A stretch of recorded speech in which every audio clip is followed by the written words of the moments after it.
할렐루야. 로마서 강의 13번째 항목입니다. 제목은 타락한 인간의 상태입니다. 본문 말씀은 로마서 7장 1절에서 25절 말씀이 되겠습니다. 잠시 기도하고 시작하겠습니다. 하나님, 이 시간에 죄와 허물을 십자가의 보혈로 덮어주시고 말씀을 전하는 저에게 지혜와 계시의 영을 주시옵시고 성령으로 함께해 주시기를 원합니다.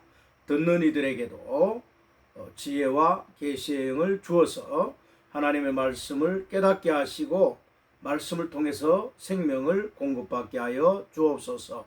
악한 영을 묶어주시기를 부탁드립니다. 예수님의 이름으로 기도드립니다. 아멘. 1절에서 7절 말씀을 봉독해 드리겠습니다. 형제들아, 내가 법 아는 자들에게 말하노니 너희는 그 법이 사람이 살 동안만 그를 주관하는 줄 알지 못하느냐. 남편 있는 여인이 그 남편 생전에는 법으로 그에게 매인 바 되나 만일 그 남편이 죽으면 남편의 법에서 벗어나느니라. 그러므로 만일 그 남편 생전에 다른 남자에게 가면 음녀라. 그러나 만일 남편이 죽으면 그 법에서 자유롭게 되나니 다른 남자에게 갈지라도 음녀가 되지 아니하느니라. 그러므로 내 형제들아, 너희도 그리스도의 몸으로 말미암아 율법에 대하여 죽임을 당하였으니 이는 다르니 곧 죽은 자 가운데서 살아나신 이에게 가서 우리가 하나님을 위하여 열매를 맺게 하려 함이라. 우리가 육신에 있을 때에는 율법으로 말미암는 죄의 정욕이 우리 지체 중에 역사하여 우리로 사망을 위하여 열매를 맺게 하였더니 이제는 우리가 얽매였던 것에 대하여 죽었으므로 율법에서 벗어났으니 이러므로 우리가 영의 새로운 것을 섬길 것이요 율법 조문에 묵은 것으로 아니할지니라. 바울은 5장과 6장에서 우리가 율법 아래 있지 않고 은혜 아래 있다는 것을 계속해서 말하고 있습니다.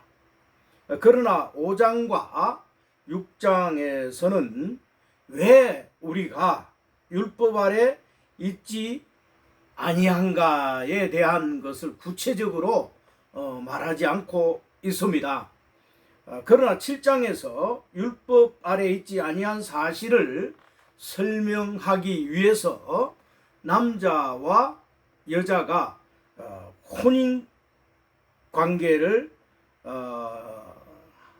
함에 있어서 이 비유를 통해서 율법과 죄에 대해서 구체적으로 말을 하고 있습니다. 1절에서 6절 말씀까지 읽어보면 율법 아래 있지 아니한 내용을 이해할 수가 있습니다. 율법은 의로운 것입니다. 또 율법은 선한 것이죠. 하나님의 의의 속성이 율법을 통해서 잘 나타나고 있습니다. 따라서 율법은 인간의 죄를 정확하게 보여주고 알게 하는 죄의 속성을 드러내주는 역할을 합니다. 율법이 있기 때문에 죄가 드러나고 죄가 더욱 선명하게 나타남을 알 수가 있습니다. 로마서 6장 14절에서 이제 너희가 법 아래에 있지 않고 은혜 아래에 있다라고 했습니다. 그것을 설명해 주기 위해 바울은 혼인관계를 비유해서 설명을 하고 있습니다.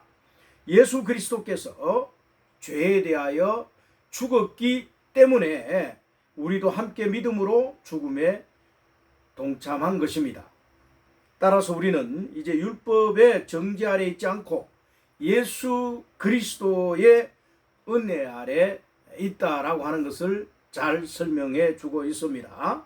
율법이 폐기되고 없어진 것이 아니라 율법의 요구인 의로움과 죄로부터 해방은 이미 그리스도께서 단번에 십자가에서 죽으심으로 죄의 심판을 받았기에 율법이 더 이상 우리를 정죄하지 않는다라는 것을 말하고 있는 것입니다. 따라서 예수 안에 있는 우리는 더 이상 율법이 우리를 정죄하지 못하기 때문에 우리는 율법에서 해방된 것입니다.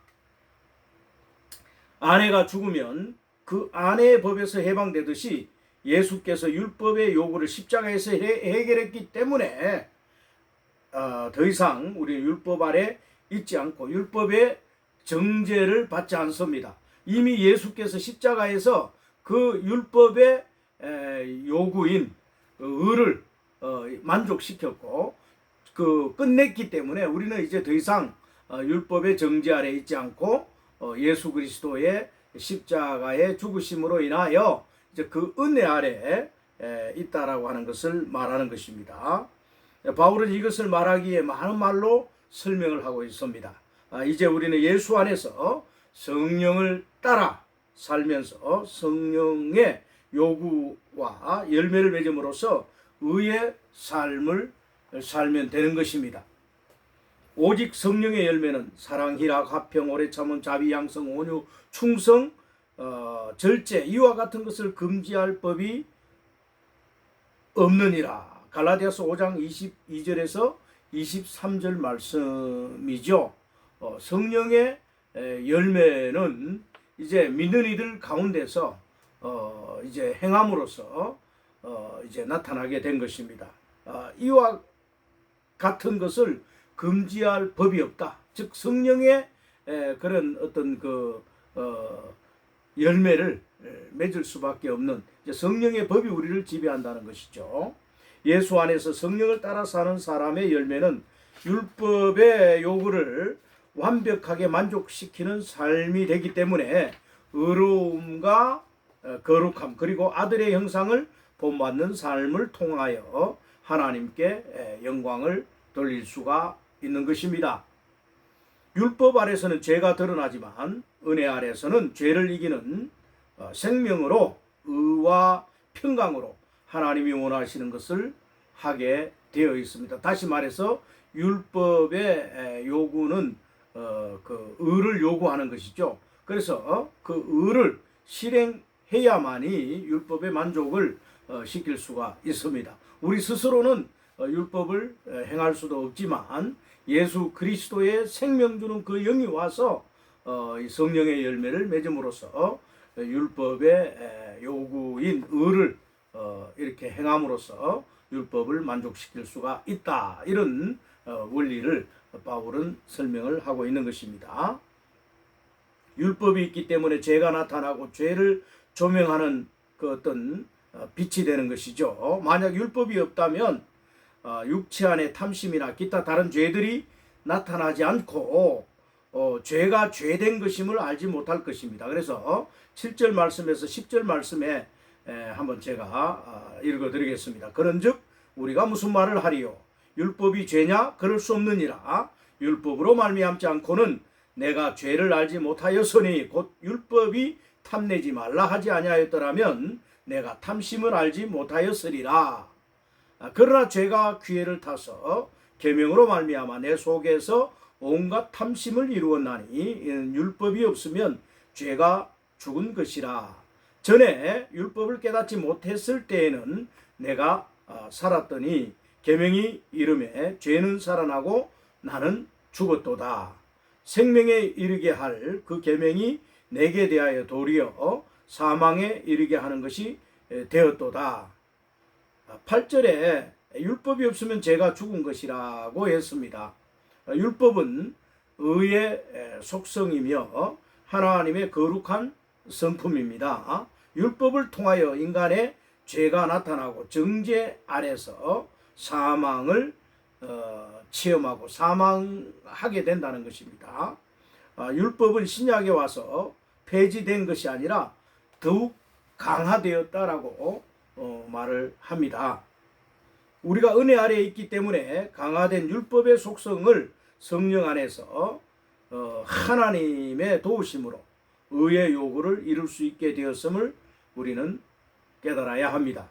우리는 스스로 율법의 요구인 의와 거룩 그리고 율법의 속성인 하나님의 사랑과 이웃 사랑을 실천할 수 없는 타락한 사람들입니다. 하지만 그 율법의 요구와 만족을 그리스도께서 십자가에서 제물이 되어서 죽으심으로 말미암아 우리는 이제 죄에서 율법의 정죄와 이제 이런 어떤 율법이 그 비비추실 때 우리는 죄인임을 깨닫게 되죠. 그래서 이제 그러나 그 죄의 그 속성은 이제 죄의 결과는 사망인 것이죠.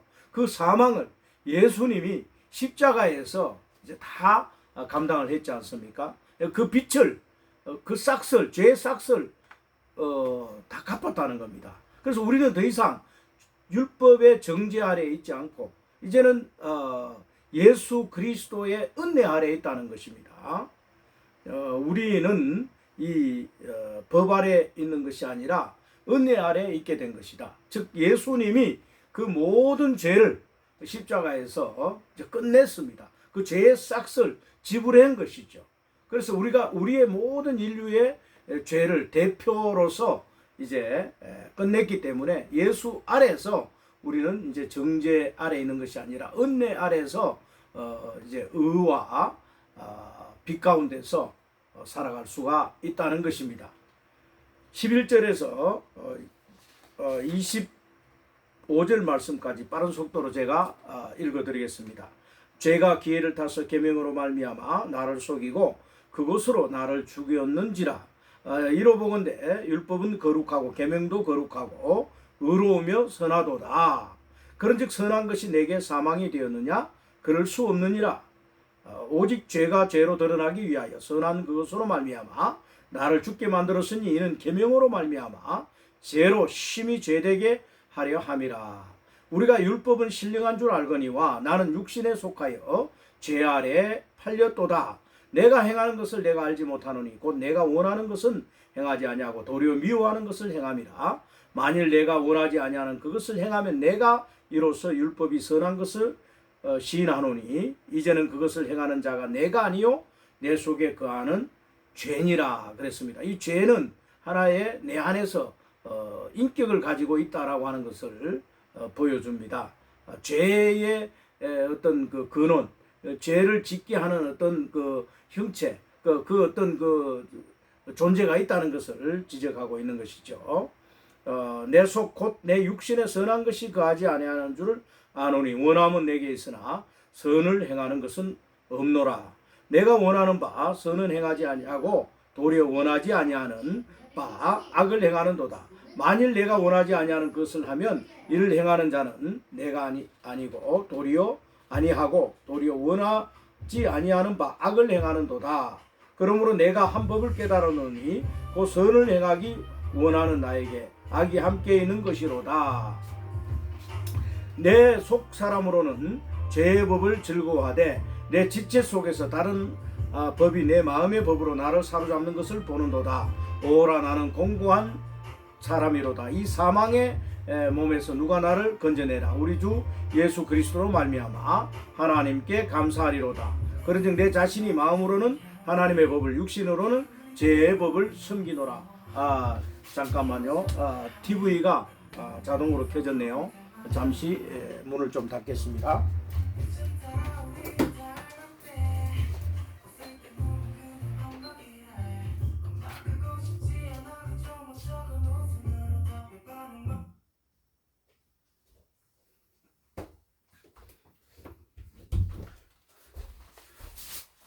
요즘 TV 기능은 지니 기능이 있어가지고 큰 소리로 이렇게 얘기를 하면 이렇게 인식을 해가지고 자동으로 이렇게 뭐 노래도 틀어주고 뭐 그렇게 합니다. 22절 말씀부터 25절 말씀에 내 속 사람으로는 하나님의 법을 즐거워하되 내 지체 속에서 한 다른 법이 내 마음의 법으로 나를 사로잡는 것을 보는도다. 오라 나는 공고한 사람이로다. 이 사망의 몸에서 누가 나를 건져내랴. 우리 주 예수 그리스도로 말미암아 하나님께 감사하리로다. 그런즉 내 자신이 마음으로는 하나님의 법을 육신으로는 죄의 법을 섬기노라. 쉽게 말하자면 율법은 선한 것이고 의로운 것이며 거룩한 속성의 것이라서 율법 아래에서 우리가 죄인임을 깨닫고 결국 사망의 몸에서 누가 나를 건져주겠느냐고 탄식을 하게 되는 상황이 되었습니다.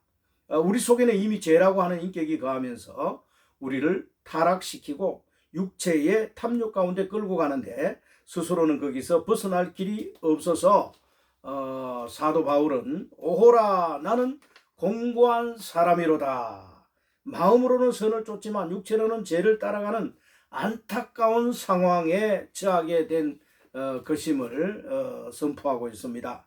이것은 바울의 체험에서 나온 것이기도 하지만 여전히 죄인인 우리도 이와 같은 상황에 처해서 죄 아래 팔려간 경험들을 다 해봤을 것입니다.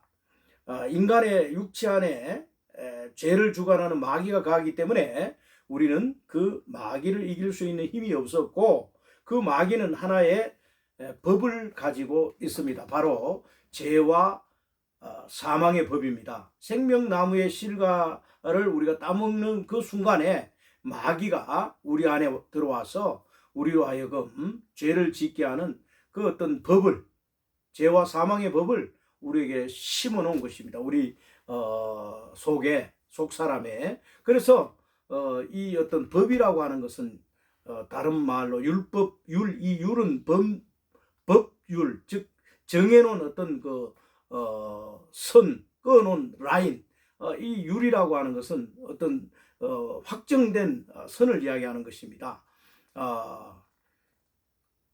생명에는 모든 율이 있습니다. 여러분 사과나무에는요, 사과나무의 그 열매를, 사과를 맺는 그 법이 있습니다. 사과나무가 절대 사과 열매를 맺지, 올해는 사과 열매를 맺고 내년에는 배 열매를 배를 맺고 그 다음에는 감을 또 이렇게 달고 말이죠. 또 그 다음에 대추를 또 이렇게 그 사과나무에서 또 맺고 하는 이런 것이 아닙니다. 나무 안에는 생명의 법이 있습니다. 배나무는 배열매를 맺고 감나무는 감열매를 맺고 사과나무는 사과나무의 열매를 맺고 이렇게 나무마다 그 생명의 율이 그 나무를 지배하는 것처럼 사람은 사람 속에 이렇게 죄와 사망의 법이 지배하고 있어서 사람은 자동으로 죄를 짓게 되는 것입니다. 그래서 이 죄 아래 우리는 팔려가게 된 것이고 내가 죄를 짓고 싶지 않아도 이 죄가 나를 장악하고 있기 때문에 그 법이 죄와 사망의 법이 나를 지배하고 있기 때문에 우리는 죄를 지을 수밖에 없다라고 하는 것입니다. 그 마귀는 이러한 죄와 사망의 법을 통해서 우리를 지배하고 이끌어 가고 있는 것입니다. 법은 하나의 율을 가지고 있습니다. 이 사망의 몸, 죄 아래 팔려가는 몸, 죄의 열매를 맺을 수밖에 없는 공고한 탄식을 연발하게 하는 몸, 이 죄와 사망의 법에서 구출하고 해방시킬 새로운 법이 필요하게 된 것입니다. 마음으로는 하나님의 법을, 육신으로는 죄의 법을 섬기노라 25절 하반절에 기록을 해놓고 있습니다. 그러나 이러한 죄의 법 아래서 고민하고 고통받는 우리에게 새로운 뉴스가 있습니다. 바로 8장에서 등장하는 그리스도 예수 안에 있는 생명의 성령의 법이 바로 그것입니다. 죄와 사망의 법을 없애고 그 기능을 무효화시키고 이걸 이제 해지할 수 있는 이 법은 바로 죄와 사망의 법에서 이제 생명의 성령의 법으로 이제 이렇게 전환되어 완전히 이제 사람을 바꾸는 것입니다. 죄와 사망의 법 아래 있을 때는 죄를 짓게 되었지만 예수 그리스도께서 십자가에서 이제 율법의 요구인 그 의의 만족을 시키기 위해서 죄의 삭을 지불해 버리고 다시 이제 그 예수 그리스도께서 부활하심으로 말미암아 이제 승천하셨고, 승천하신 후에 생명주는 성령으로 오셔서 이제 그 성령이 바로 생명주는 그 영으로서 우리에게 생명나무의 실과로서 우리가 그 실과를 먹음으로 인해서 이제는 죄와 사망의 법이 아닌 생명의 성령의 법에 사로잡히게 되는 것입니다. 그래서 이 두 법 사이에서 우리는 이제 살게 된다라고 하는 것을 잘 이해를 하시기를 바랍니다. 죄와 사망의 법에 있던 우리가 예수 그리스도 안에서 생명의 성령의 법이 와서 이제 죄와 사망의 법을 완전히 몰아내고 이제 끊어내고 이제 새로운 법이 우리를 장악하게 된다. 그래서 그 법이 바로 성령의 열매를 맺게 하는 이러한 놀라운 이제 우리 어떤 의의 실체가 이렇게 우리 행함을 통해서 성령의 열매로 나타난다라고 하는 것을 바울은 우리에게 가르쳐주고 있습니다. 그리스도 예수 안에 있는 생명의 성령의 법이 죄와 사망의 법에서 너를 해방하였음이라. 로마서 8장 2절 말씀입니다. 이것을 말하기 위해서 율법과 죄의 법을 장황하게 설명하고 있는 것입니다. 결국 우리는 예수 안에서 죄를 이겼고 죄 아래에서 해방되었습니다. 할렐루야. 다음 장에서 우리는 생명의 성령의 법을 구체적으로 이제 다루게 될 것입니다.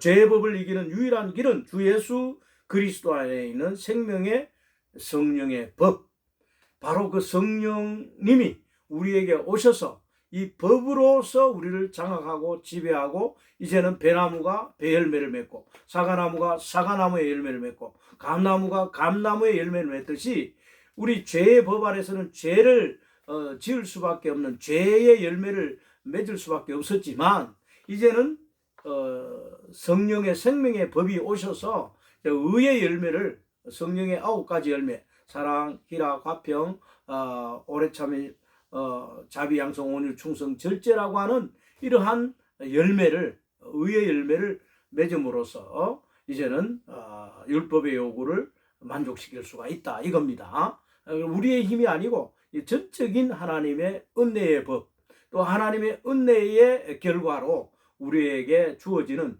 이 생명의 성령의 법이 이제 죄와 사망의 법에서 완전히 우리를 해방시켜서 의의 열매를 맺게 하는 이러한 놀라운 역사가 일어나게 된 것을 깨닫게 됩니다.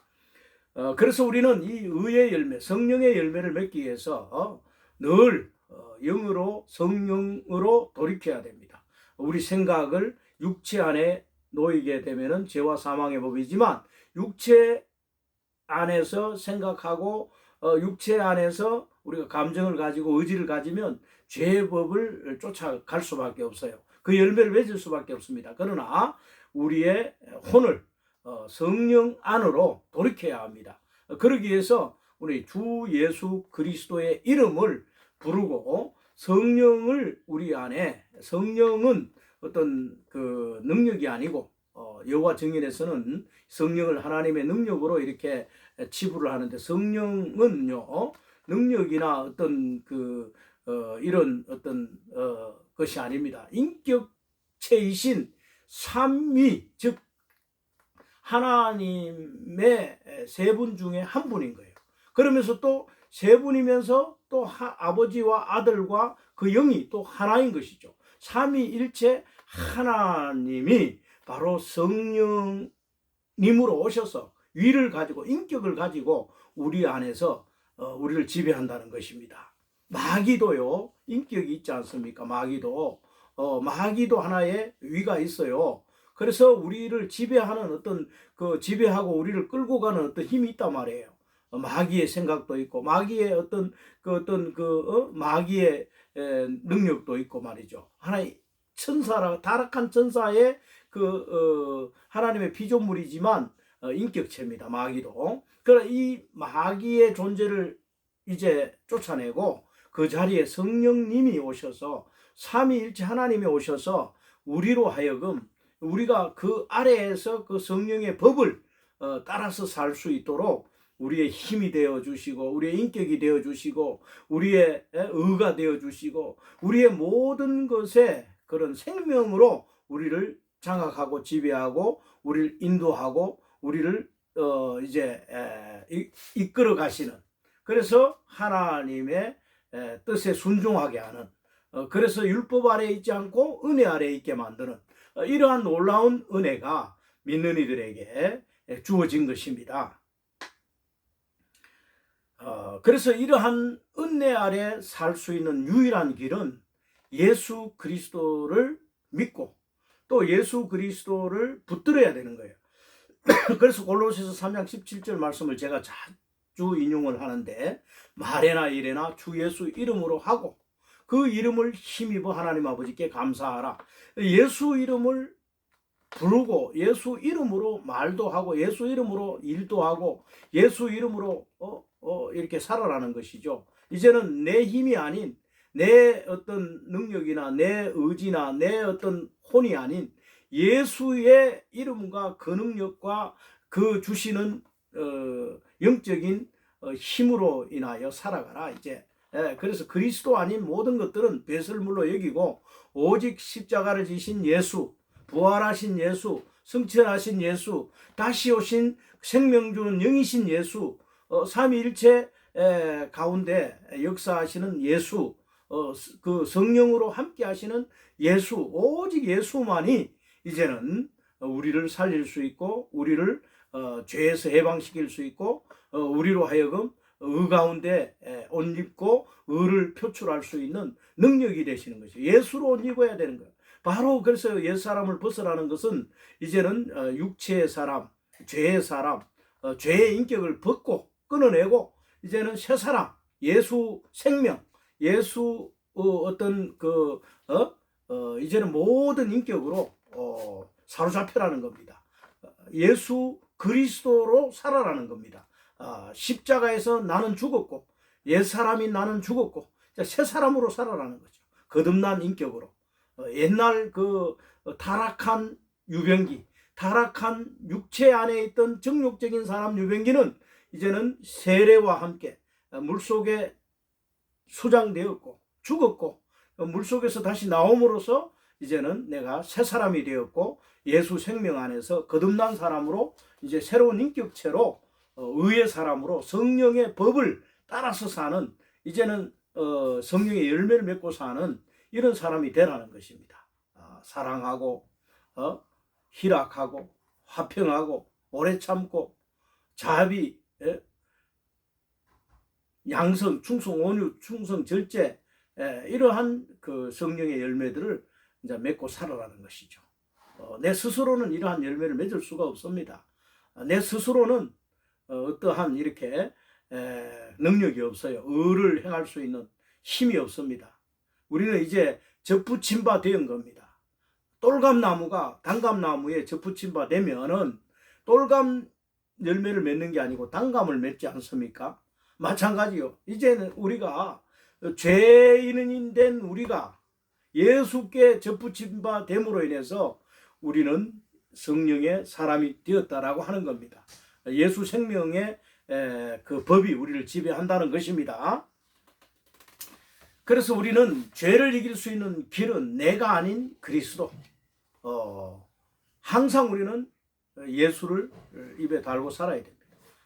저는 뭐 예수 이름을 자주 부르려고 애를 씁니다. 그래도 육체가 자꾸만 나를 지배하고 나를 끌고 가려고 막 안간 힘을 쓰죠. 그러나 예수 이름을 부를 때 이 육체는 십자가에서 끝나고 못 박히고 이제는 새로운 새 사람 안에서 의의 열매를 맺을 수 있는 그런 능력이 생기는 것이죠.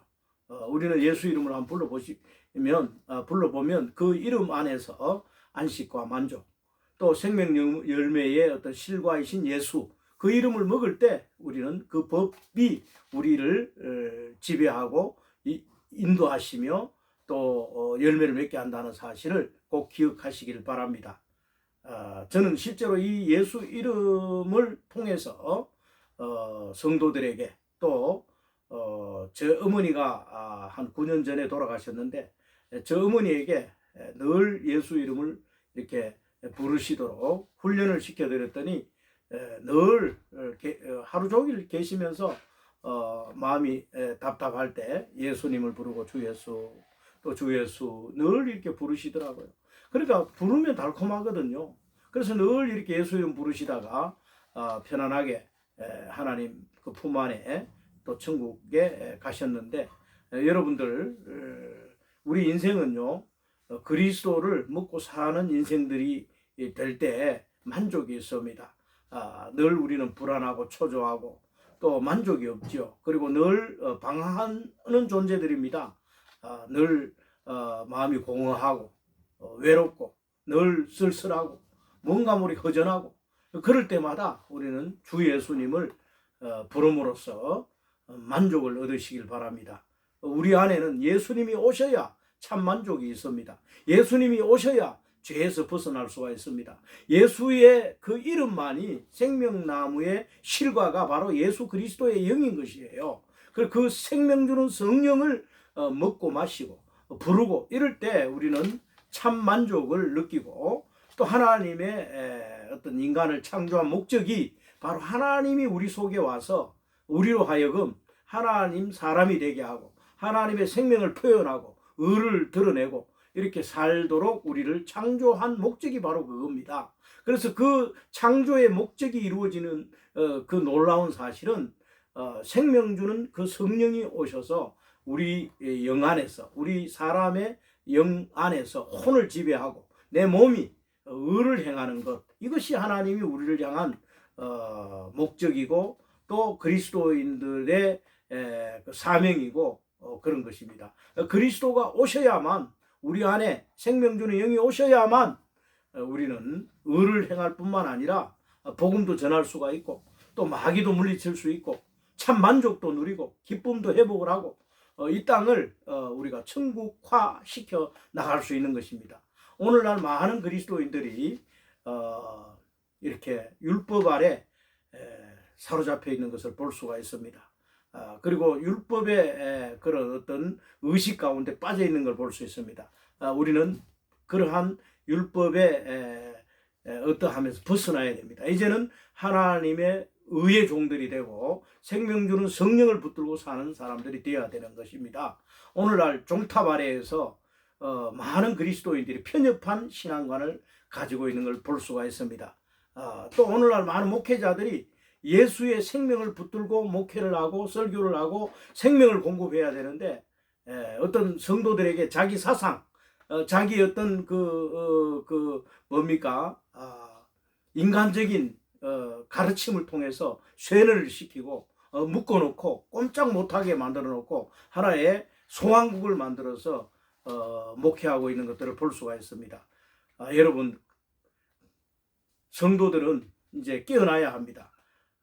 이제 많은 사역자들의 그 설교도 듣고 이제 이 편협한 사고에서 벗어나야 됩니다. 담장 안에 그리스도를 누리고 담장 안에서 우리끼리 한 목사님에게만 설교를 듣고 그것이 다인 줄 알고 거기에 사로잡혀 있는 사람들이 너무나 많습니다.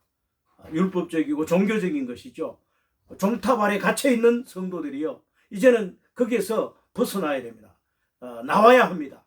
광활한 은혜의 진리의 말씀 앞으로 나와서 이제는 다양한 설교를 듣고 이제 의식을 이제 깨어야 합니다. 의식이 깨어나야 합니다.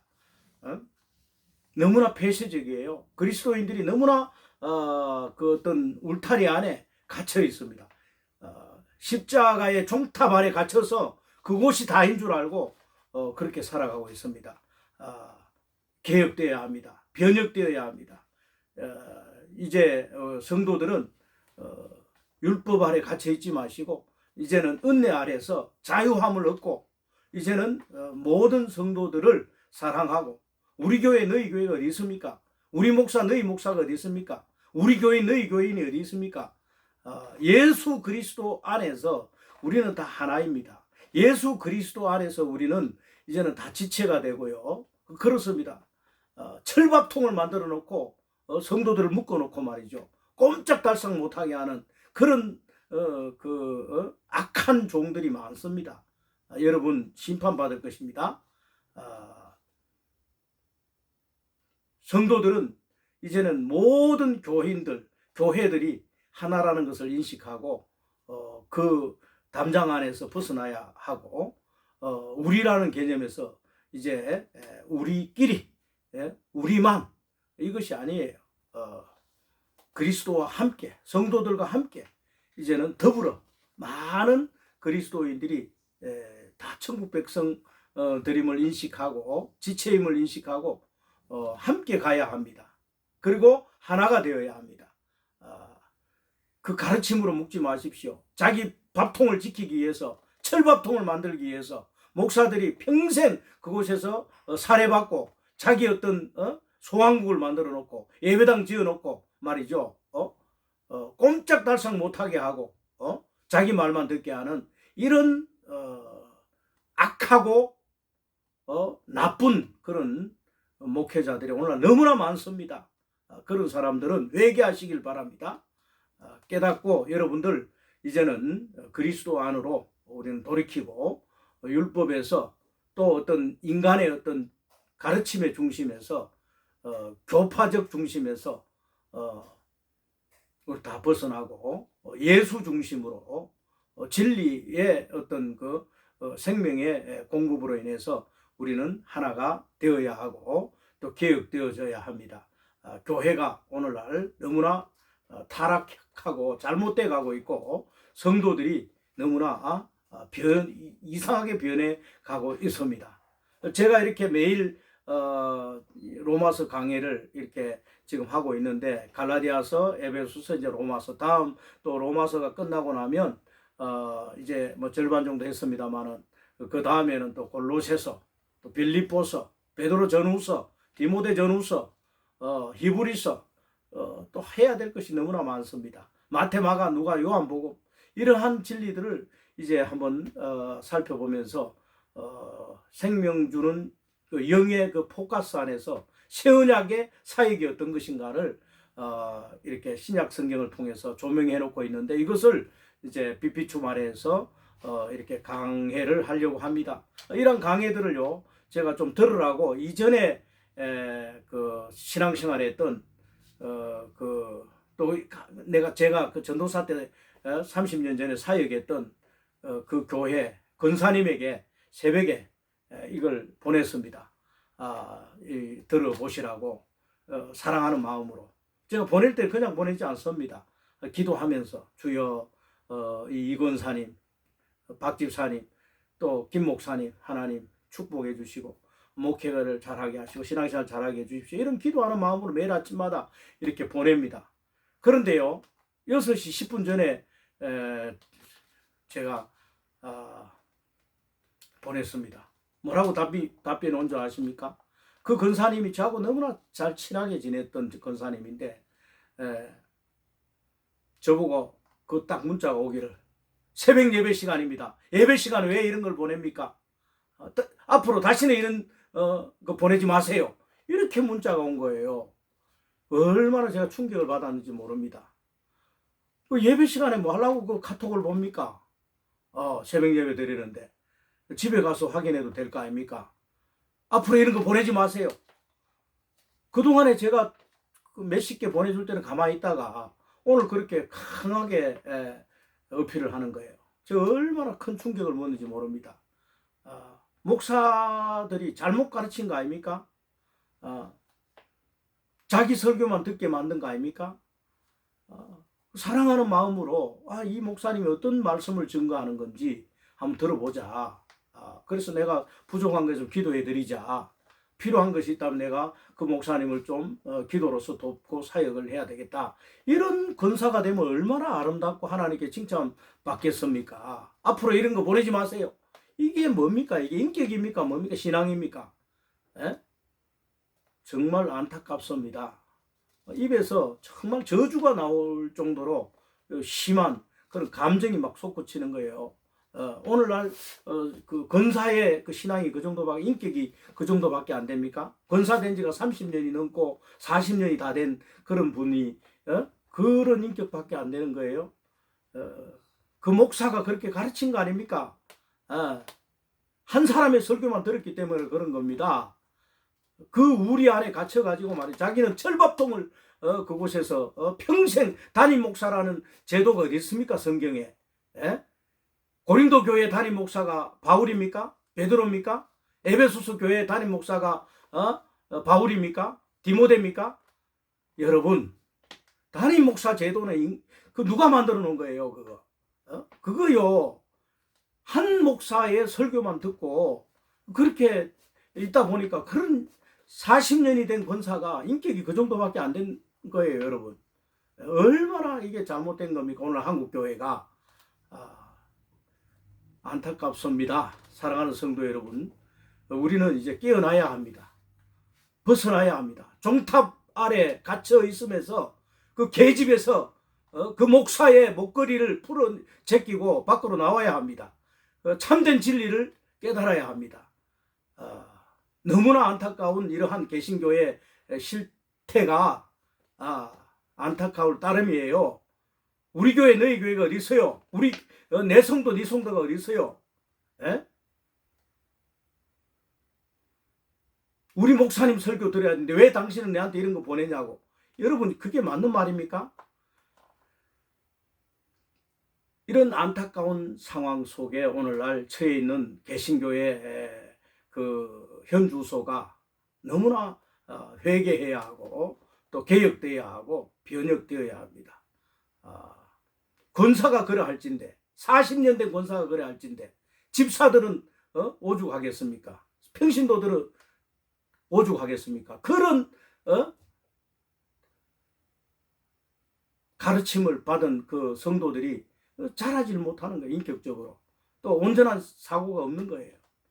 우리는 그리스도의 인격으로 그리스도의 생명으로 이제는 채워지고 온전케 되고 다양한 하나님의 말씀을 가르침 받고 또 이 목사님 저 목사님 설교도 이제 유튜브에서 많이 듣고 그래서 이제는 진리의 지식을 다양성 있게 이렇게 이제 받아들이고 말이죠. 인격도 그렇게 해야 자라가는 거예요.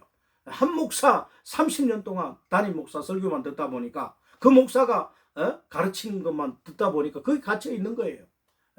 우리 목사 설교만 들어야 되는. 여러분, 선생된 자들은 주의해라고 분명히 예수님 경고했습니다. 소경을 인도할 수 없는 거예요. 소경을 따라가면 같이 부득이에 빠져 죽습니다. 선생된 자들을 더 하나님께서 심판을 하신다는 사실, 또 거기에 대해 책임을 묻는다는 사실을 경각심을 가지고 우리는 성경과 진리를 정확하게 살펴보고 또 연구를 하고 그래서 생명의 말씀을 잘 증거를 해야 할 줄로 믿습니다. 아무튼 그리스도 안에서 생명의 말씀을 굳게 붙들고 승리하는 성도들이 되시기를 주 예수 그리스도의 이름으로 축원드립니다. 감사합니다. 좋아요, 구독 부탁드립니다. 할렐루야.